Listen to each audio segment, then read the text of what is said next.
Hare Krishna, Radhe Radhe. Welcome to my channel Laddu Gopal की सेवा ज्ञान भक्ति। तो आज के इस वीडियो में हम लोग वैशाख का महीना चल रहा है, तो वैशाख के महीने में बहुत सारे लोग नियम लेते हैं, जैसे कि राजा और बंदरिया की कथा सुनने का। उसके साथ साथ में हम लोग और कथा भी सुनते हैं। अकेली कथा नहीं सुनी जाती, जैसे कि लपसी तपसी की, लौंगिया जी महाराज की, तिलकधारी भगवान की। आप अपनी इच्छा से ले सकते हैं तिलक भगवान की कहानी सुनने का नियम। और ऐसे कहते हैं कि कम से कम 5 कहानियाँ ज़रूर से सुननी चाहिए। और पूरे वैशाख मास का जो स्नान का पुण्य है, वो आपको केवल कहानी सुनने मात्र, यानी कथा का जो हम नियम लेते हैं उससे मिलता है। किसी भी कथा को सुनने का या किसी भी काम को करने का अगर नियम हम हमारे जीवन में उतारते हैं, तो हमारे मन की इच्छा ज़रूर से पूर्ण होती है। चलिए ज़्यादा समय व्यर्थ नहीं करेंगे, सबसे पहले हम लोग सुनते हैं वैशाख मास में सुनी जाने वाली राजा और बंदरिया की कथा। एक राजा था जो रोज़ सुबह उठकर गंगा जी नहाने जाता था। राजा ने सबको ये बोल रखा था कि मेरे से पहले कोई भी गंगा जी में नहीं नहाएगा। एक बांदरी थी जो राजा से पहले नहा लेती थी। जब राजा नहाने जाता था तो उसको पानी हिलता हुआ दिखता था और घाट पर गीला नजर आता था। तब राजा को इस बात पर शक हुआ कि कोई मेरे से पहले आता है और नहाता है, तो राजा ने वहाँ पर पहरा बिठा दिया। गंगा किनारे एक पहाड़ी थी जहाँ पर एक पेड़ था, वहाँ बांदरी रहती थी। राजा के नहाने से पहले वो वहाँ नहाकर पहाड़ी पर जाकर बैठ जाती थी। ऐसे ही नहाते नहाते पूरा वैशाख का महीना बीत जाता है। एक दिन उस बांदरी को नहाते हुए सिपाहियों ने देख लिया और पकड़कर राजा के पास ले गए। राजा का ये प्रण था कि अगर कोई औरत मेरे से पहले यहाँ नहा लेगी तो मैं उससे विवाह कर लूँगा। राजा ने बांदरी से विवाह कर लिया और वैशाख नहाने के पुण्य से बांदरी के गर्भ ठहर गया। पूरा 9 महीना होने को आया, तब बांदरी ने राजा से पूछा कि जब मेरे बच्चा होने का समय आएगा तो मैं क्या करूँगी। तब राजा ने महल में एक घंटी टकवा दी। बोला कि जब तुम्हारे दर्द उठे तो इस घंटी को बजा देना, फिर मैं आकर बंदोबस्त कर दूंगा। राजा की और भी रानियां थी जिनके कोई बच्चा नहीं था। बांदरी के बच्चा होने वाला था, ये बात उनको नहीं फल रही थी, उन्हें जलन हो रही थी। घंटी बंधी हुई देखकर उन्होंने पूछा कि ये घंटी क्यों बांध रखी है। तब बांदरी ने बोला कि जब मेरे बच्चा होने वाला होगा तब राजा को बुलाने के लिए ये घंटी बांधी है। तब रानियां बोली कि एक बार घंटी बजाकर तो देख, कहीं राजा आते हैं या नहीं। बांदरी ने घंटी बजाई और राजा दौड़े दौड़े आ गए। तब राजा ने आकर पूछा कि घंटी क्यों बजाई, तो बांदरी बोली, इन रानियों ने मुझसे कहा था कि एक बार बजाकर देख राजा जी आते हैं या नहीं। तब राजा ने बोला कि दोबारा मत बजाना। थोड़े दिन बाद जब बांदरी के बच्चा होने वाला था तो बांदरी ने खूब घंटी बजाई पर राजा नहीं आए। तो बांदरी ने रानियों से पूछा कि अब क्या होगा, तो बच्चे को जन्म मैं कैसे दूं। तो रानियों ने कहा कि आंख पर पट्टी बांध ले और नीचे मुंह करके सो जा। बांदरी के वैशाख नहाने से बहुत ही सुंदर बच्चा हुआ। जब रानियों ने ये देखा कि बहुत सुंदर लड़का हुआ है, तो रानियों ने दासी से कहा, इस बच्चे को नदी में डुबो कर आ जाओ और बांदरी के पास पत्थर को रख दो और राजा को बोल दो कि बांदरी के पत्थर हुआ है। राजा ने इस बात को सुनकर अपने मन में संतोष कर लिया कि जब और रानियों को ये बच्चा नहीं है तो इसे कैसे हो सकता है। उधर उस दासी ने बच्चा नदी में नहीं फेंका, वो उस बच्चे को वहां पर काम कर रहे कुम्हार के बर्तन में रख करके आ जाती है। जब कुम्हार कुम्हारी ने किसी बच्चे की रोने की आवाज़ सुनी तो उन्होंने वहां जाकर देखा तो बच्चा था। तब कुम्हार ने कुम्हारी से कहा कि भगवान ने हमारी सुन ली, हमारा बच्चा नहीं है तो भगवान ने हमें बच्चा दिया है, अगर तू इस बच्चे का पालन पोषण कर सके तो इसे घर पर रख ले। कुम्हार ने कहा। कुम्हारी राजी हो गई और उन दोनों ने उसे पाल पोस कर बड़ा किया। लड़के को इस बात का पता चला कि वह बांदरी के गर्भ से उसने जन्म लिया है और रानियों ने उसको मारने के लिए दासी को दे दिया था। एक दिन वो कुम्हार, यानी कि जो लड़का था, वो कुम्हार के बनाए हुए हाथी और घोड़ों को लेकर कुएं पर बैठ जाता है जहाँ पर दासियाँ पानी भरने आती है। उनको देखकर वह लड़का बोला, मेरे हाथी और घोड़े पानी पी लो, इन्हें पानी पिला दो। तब दासियाँ उसकी बात सुनकर हंसने लगी, बोली कि कभी माटी के घोड़े हाथी भी पानी पीते हैं क्या।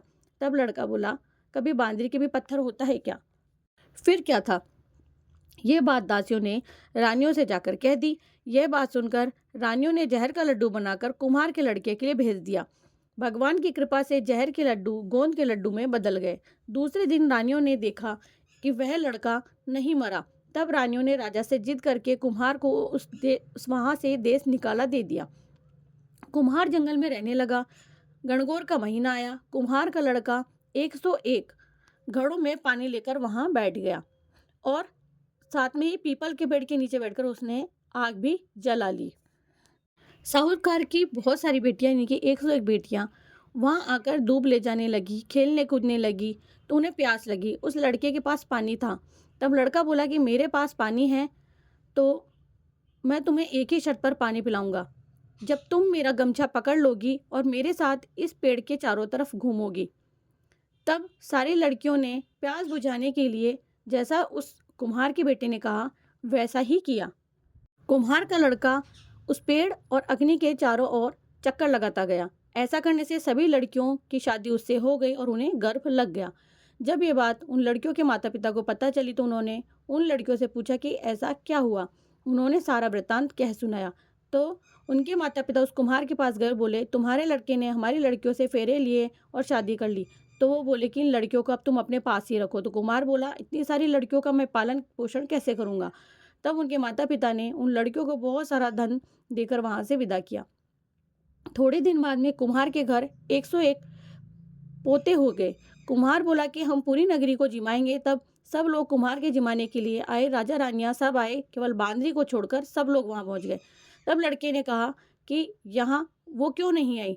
तब उन्होंने राजा से आग्रह किया कि उसे भी बुलाया जाए। राजा ने दूध भेज करके बांदरी को लाने के लिए कहा। बांदरी आई, उसको सोने की चौकी पर बिठाकर सभा में बिठा दिया। लड़के ने अपनी बहुओं को बता दिया कि ये मेरी जन्म की माता है। तो सारी बहुओं ने उसको सोने का सिक्का यानी टका देते हुए, उसके पैर छूते हुए अपने उसके पोते को गोद में देती गई, बांदरी से आशीर्वाद लेती गई। राजा को ये बात समझ में नहीं आई कि लड़का बांदरी की इतनी खातिरदारी क्यों कर रहा है। रानियों की बात समझ में आ गई, ये बांदरी का लड़का है। राजा ने सबसे बोला कि मेरा तो अपमान हो गया, मैं यहाँ से जा रहा हूँ। तब लड़के ने राजा को रोका, बोला कि आप क्यों जा रहे हो। तो राजा ने लड़के से पूछा कि तू बांदरी की इतनी खातिरदारी क्यों कर रहा है। तो लड़के ने राजा को सारी बात बता दी। ये मेरे जन्म की माता है। जो दासी उस लड़के को नदी में बहाने के लिए गई थी, वहां पर बैठी थी, वो दासी भी राजा को सारी बात बताने लगी। तो राजा ने सब रानियों को जेल में डलवा दिया और बांदरी और सारी बहुओं और पोता पोतियों सहित अपने लड़के को पूरे गाजे बाजे के साथ अपने महल में ले गया। सबको अलग अलग महल दे दिया और लड़का राज करने लगा।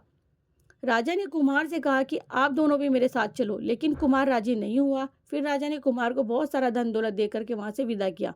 तब सभी लोग बोलते हैं कि वैशाख के महीने में नहाने से, यानी वैशाख नहाने से अगर इतना पुण्य मिलता है तो जैसे हे भगवान, जैसे बांदरी वैशाख नहाई और राजा को राज मिला बांदरी को, उसी तरह हम सबको भी आप सुख संपत्ति और आशीर्वाद देना। तो हे भगवान, यह कहानी अगर अधूरी हो तो इसे पूरी करना। बोलो मधुसूदन भगवान की जय। अब हमारी दूसरी कहानी शुरू होगी। अब हम तिलकधारी की कथा सुनेंगे। तो तिलकधारी की कथा कोई भी नियम ले सकता है। एक गांव में 2 माँ बेटा रहते थे और माँ बहुत दान पुण्य किया करती थी, बहुत पूजा किया करती थी, धर्म कर्म का कार्य किया करती थी। एक दिन बेटे से कहती है कि तू भी कुछ नियम ले ले, जीवन में किसी नियम का होना बहुत ज़रूरी है। वैशाख के महीने में गांव की सभी औरतें मंदिर आती है तो तू उनका तिलक देखकर ही भोजन करना। सुबह जल्दी उठकर मंदिर के सामने औरतों के तिलक देख लिया कर और तिलक देख करके भोजन कर लिया कर। बेटा रोजाना सुबह उठकर मंदिर जाता है और औरतों के तिलक देखकर ही घर आकर भोजन करता है। ऐसा करते करते वैशाख का पूरा महीना पूरा हो जाता है। अब अगले दिन उसे कोई भी नहीं मिलता, ना कोई औरत दिखाई देती है। वह भूख प्यास से व्याकुल हो जाता है, औरतों को ढूंढने के लिए वन की तरफ निकल पड़ता है। चलते चलते वह एक जंगल में पहुंच गया। उसने देखा कि 4 आदमी एक गड्ढे से निकले और उनकी मिट्टी का तिलक सा बना हुआ है। उसने उनका तिलक देखा और मिट्टी देखी, चिल्लाता हुआ अपने घर की तरफ दौड़ने लगा। दिख गया रे, दिख गया रे, दिख गया रे, वह जोर जोर से बोलने लगा। उधर वह जो चारों आदमी थे, चोर थे, उन्हें लगा कि हमने गड्ढे में धन दबा दिया है, कहीं ये सुबह जाकर सबको ना बता दे। तो धन निकाल रहे थे। उन चोरों ने सोचा कि शायद इसको अपना धन दिख गया है और इसको शायद ये पता लग गया है कि हम चोर हैं। अगर इसने पहचान लिया तो ये पूरे गांव में ढिंडोरा पीट देगा, ये खबर राजा तक पहुंचा देगा, राजा जी हमें जेल में डाल देंगे। ये सोचकर उसको पकड़ने के लिए दौड़े दौड़े उसको आधा धन दे करके विदा किया। वह लड़का समझ ही नहीं पाया कि यह क्या हो रहा है। वह धन लेकर घर आ गया और माँ को सारी बात बताने लगा कि कैसे उसको धन मिला। लोगों ने पकड़कर उसे धन दिया। धन देखा तो बहुत खुश हुई और बेटे को बताया कि बेटा, ये धन तुमको तिलक भगवान ने दिया है। जीवन में कोई भी धर्म कार्य का नियम अगर हम अपने जीवन में लेते हैं तो इसी तरह से हमें पुण्य फल मिलता है। हे तिलक भगवान, जैसे आपने उस बच्चे को धन दिया, सुख संपत्ति दी, वैसे ही हमें भी देना। जैसे आपने उस लड़के पर कृपा करी, वैसे ही हम सब पर भी कृपा करना। तिलक भगवान की जय। अब हम लपसी तपसी की कहानी सुनेंगे। एक लपसी था, एक तपसी था। तपसी हमेशा भगवान की तपस्या करता। लपसी रोजाना 1.25 सेर की लापसी बनाकर भगवान को भोग लगाकर जिम लेता। एक दिन दोनों लड़ने लगे। तपसी बोला, मैं रोज भगवान की तपस्या करता हूँ, इसलिए मैं बड़ा हूँ। लपसी बोला, मैं रोज भगवान को 1.25 सेर की लापसी का भोग लगाता हूँ, फिर खुद ग्रहण करता हूँ, इसलिए मैं बड़ा हूँ। नारद जी वहां से गुजर रहे थे। दोनों को लड़ता देखकर उनसे पूछा कि तुम क्यों लड़ रहे हो? तो तपसी ने खुद के बड़ा होने का कारण बताया और लपसी ने अपना कारण बताया। नारद जी बोले, तुम्हारा फैसला मैं कर दूंगा। दूसरे दिन तपसी और लपसी दोनों ही नहाकर रोज की तरह अपनी कार्य करने लगे, भक्ति करने लगे। नारद जी ने छुपकर 1.25 करोड़ की एक अंगूठी उन दोनों के आगे रख दी। फिर क्या था? तपसी की नज़र जब अंगूठी पर पड़ी तो उसने चुपचाप अंगूठी को उठाकर अपने नीचे दबा ली और लपसी की नज़र जब अंगूठी पर पड़ी तो उसने ध्यान नहीं दिया। भगवान को भोग लगाकर लापसी खाकर सो गया। नारद जी सामने आए तो दोनों ने पूछा दोनों से कि तुम दोनों में से कौन बड़ा? तो तपसी जल्दी से खड़ा हो गया। वो जब खड़ा हुआ तो उसके नीचे दबी हुई अंगूठी दिखाई पड़ी। नारद जी ने तपसी से कहा, तपस्या करने के बाद भी तुम्हारी चोरी की आदत नहीं गई, इसलिए लपसी बड़ा है और तुम्हें तुम्हारी तपस्या का फल नहीं मिलेगा। तपसी शर्मिंदा होकर माफी मांगने लगा। उसने नारद जी से पूछा कि तुम्हें मेरी तपस्या का फल तुम्हें अब तुम्हारी तपस्या का फल नहीं मिलेगा। नारद जी ने कहा कि तुम्हारी तपस्या का फल तुम्हें किस प्रकार से मिलेगा, ये तुम्हें तुम्हारे पश्चाताप के बाद ही सुनने को मिलेगा। तपसी ने कहा, हे प्रभु, मुझे क्षमा कर दीजिए और आप मुझे बताइए कि मेरी सारी तपस्या का फल मुझे कैसे मिलेगा।